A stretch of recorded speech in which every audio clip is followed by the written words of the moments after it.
India میں ایک اور متنازع بل پاس ہوا ہے، خاص طور پہ مسلمانوں کو ٹارگٹ کر کے، کہ وقف بورڈ میں اب غیر مسلم بھی بیچ میں ہوں گے، اور جو وقف کی جو متنازع جائیدادیں ہیں جن پہ کوئی کیس چل رہا ہے، کچھ جو کلیکٹر ہوگا اس اسٹیٹ کا یا اس شہر کا، وہ فیصلہ کرے گا۔ تو کلیکٹر آپ کو پتہ ہے اوبیسلی کون ہوگا، وہ غیر مسلم ہی ہوگا، انڈیا میں 99% غیر مسلم ہی ہوگا، تو وہ مسلمانوں کے حق میں کیوں فیصلہ کرے گا؟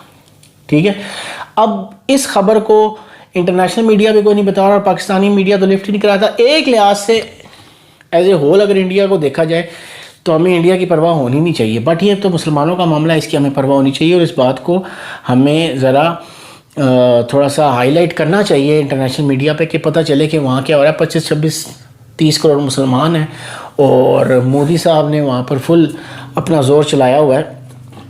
یہ وہ ریزن ہے جس کی بات ہوتی ہے، اور جس پہ اللہ تعالیٰ نے جہاد کا حکم دیا ہوا ہے۔ یہ وہ ریزن ہے کہ جب آپ قابض ہوں گے نا کسی جگہ پہ، جب کوئی جگہ آپ کے انڈر ہوگی تو آپ اپنا سسٹم رائج کریں گے وہاں پر، یعنی کہ اللہ کا سسٹم رائج کریں گے۔ ٹھیک ہے، اب ہم مسلمان ہیں، مجھے وہ مسلمان یہ کہہ دے کہ جی مجھے آزادی ہے نماز پڑھنے کی، مجھے آزادی ہے سب اپنی مذہبی جتنی بھی رسومات ہے وہ ادا کرنے کی، بٹ سسٹم کس کا چل رہا ہے؟ سسٹم مودی کا چل رہا ہے نا، سسٹم مسلمانوں کا نہیں ہے۔ ہمیں اللہ تعالیٰ کو سسٹم چاہیے مسلمانوں کا، اسلام کا سسٹم رائج کرنا ہے دنیا میں۔ خالی نماز پڑھ کے یا روزے رکھ کے نہیں ہو سکتا۔ آپ مجھے بتائیں نا، آپ بیف کھا سکتے ہیں انڈیا میں کھلے عام؟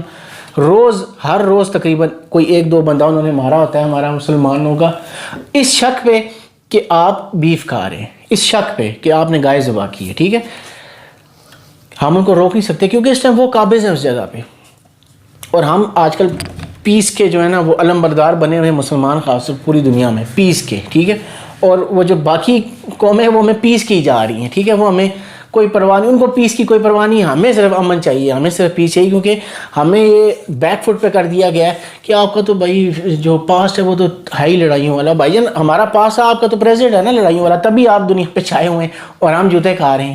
یہ ریزن ہے۔ ٹھیک ہے، یہ اتنا برین واش ہمیں کر دیا گیا ہے کہ ہم اس سے نا ہچکچاتے ہیں، شرماتے ہیں، یار نہیں ہم تو لڑنے والے نہیں۔ اور جو لڑ رہے ہیں، امریکہ ہو گیا، روس ہو گیا، وہ دنیا پہ چھائے ہوئے ہیں، وہ کسی کی جرت نہیں وہ بات کر جائے کوئی ملک۔ اسرائیل ہو گیا، ٹھیک ہے، اور ہمارے یہ حالات ہیں کہ سب بڑی رسپیکٹ کی نظر سے سعودی عرب کو دیکھتے ہیں۔ ٹھیک ہے، ایک پلیئر آتا ہے، اس پلیئر سے مجھے کوئی اختلاف نہیں ہے، ایک پلیئر آتا ہے اور وہ آپ کے ملک میں اپنی گرل فرینڈ کو لے کر آتا ہے، جس ملک میں یہ غیر شرعی کام ہے کہ شادی کے بغیر لڑکا لڑکی ساتھ نہیں رہ سکتے، آپ اس کو چھوٹ دے دیتے ہیں کہ بھائی جان اتنا بڑا پلیئر آ گیا تو ہمارے لیے تو پتہ نہیں کتنے اعزاز کی بات ہے، تو ہم اس کو یہ چھوٹ دے دیں گے، ہم اسلام ہر چیز بھول جائیں گے۔